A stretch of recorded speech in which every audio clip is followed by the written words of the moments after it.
My husband cheated on me for years, then I exposed his secret at our anniversary. The first thing I noticed was that my husband stopped looking at me when he said, "I love you." Not because he stopped saying it. He said it every morning, every night, sometimes twice in the same conversation. But there was something missing. His eyes. And 3 weeks before our 10th wedding anniversary, I found out exactly why. My name is Claire, and for almost 10 years, I believed I had married my best friend. His name was Daniel. We met at a coffee shop when I was 26. He accidentally took my drink, realized his mistake, and spent the next 15 minutes apologizing. I remember laughing because he looked genuinely terrified. 6 months later, we moved in together. 2 years after that, we got married. And for a long time, I thought we were one of those couples who had actually made it. We bought a house. We adopted a dog. We celebrated promotions, birthdays, Christmas mornings, and boring Tuesday nights. Daniel wasn't perfect, but I never needed perfect. I just needed honest. Then things started changing. He began working late. At first, it was once or twice a month. Then every week. Then almost every night. Whenever I asked, he'd give me the same answer. Work is crazy. I believed him. Because that's what you do when you love someone. You give them the benefit of the doubt. But then came the little things. He started taking his phone into the shower. He changed his password. He stopped leaving his phone on the kitchen counter. And whenever a notification appeared, he'd turn the screen face down. I asked him about it one night. He smiled. "You're overthinking things." Maybe I was. Maybe marriage really did make people paranoid. So I tried to forget it. Until one Friday night, Daniel told me he had to attend a business dinner. He kissed my forehead before leaving. "I'll probably be home late." I nodded. "Have fun." He smiled. "I love you." Again, he didn't look at me. That night, I couldn't sleep. Around midnight, I got up for water. Daniel's laptop was sitting on the dining room table. He had forgotten to close it. I wasn't looking for anything. At least, that's what I told myself. Then I saw an email notification. One sentence. I missed the way things were before she found out. My stomach dropped. I clicked it. And within 30 seconds, my entire marriage changed. The sender's name was Vanessa. I knew her. She worked in Daniel's company. I'd met her twice. She had even attended our Christmas party. I remember shaking so badly that I nearly dropped the laptop. But the worst part wasn't discovering Vanessa. It was discovering how long she'd been there.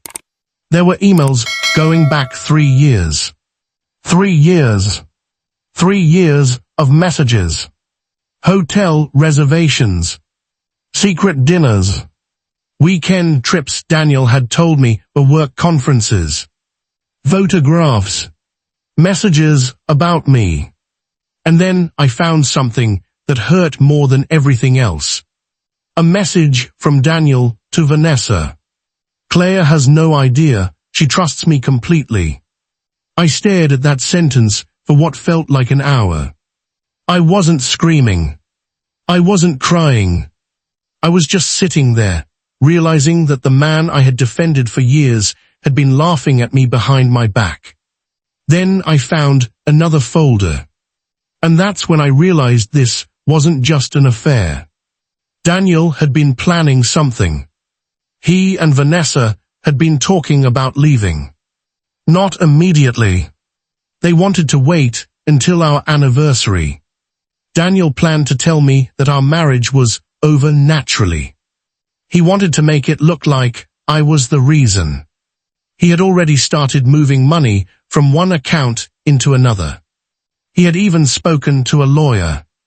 And Vanessa had written, "After the anniversary, she'll have no choice but to accept it." I closed the laptop. I sat in the dark. And for the first time in 10 years, I didn't recognize my own husband.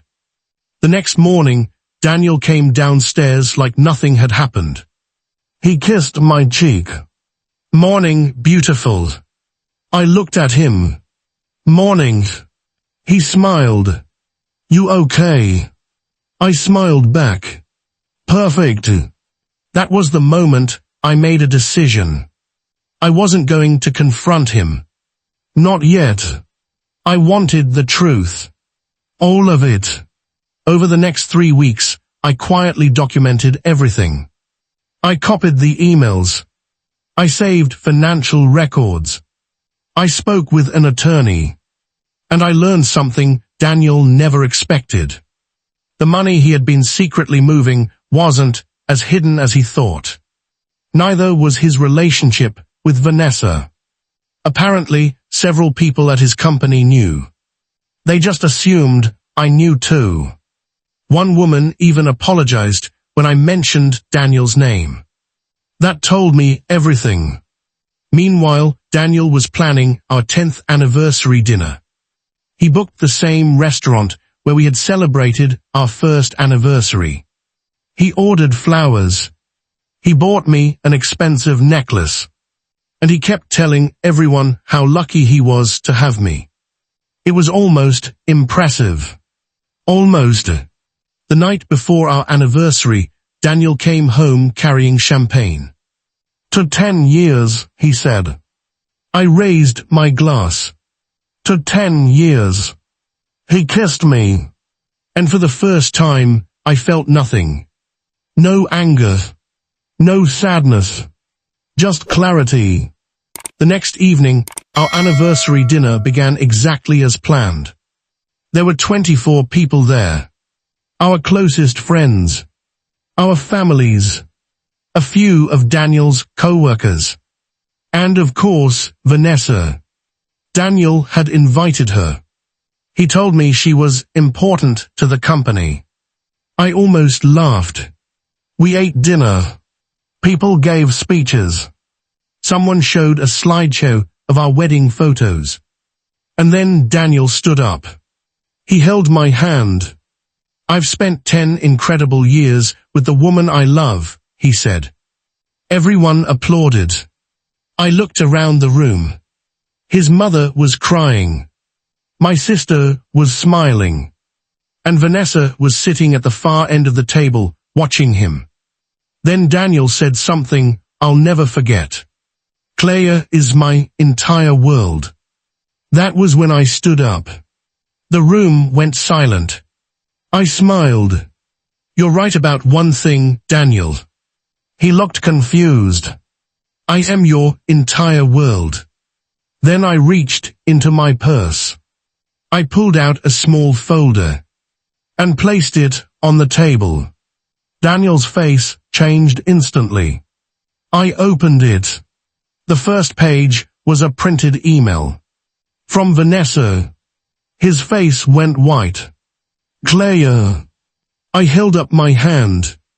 "No, you had 10 years to talk." Everyone stared at us. I looked at Vanessa. Then back at Daniel. 3 years, Daniel. Nobody moved.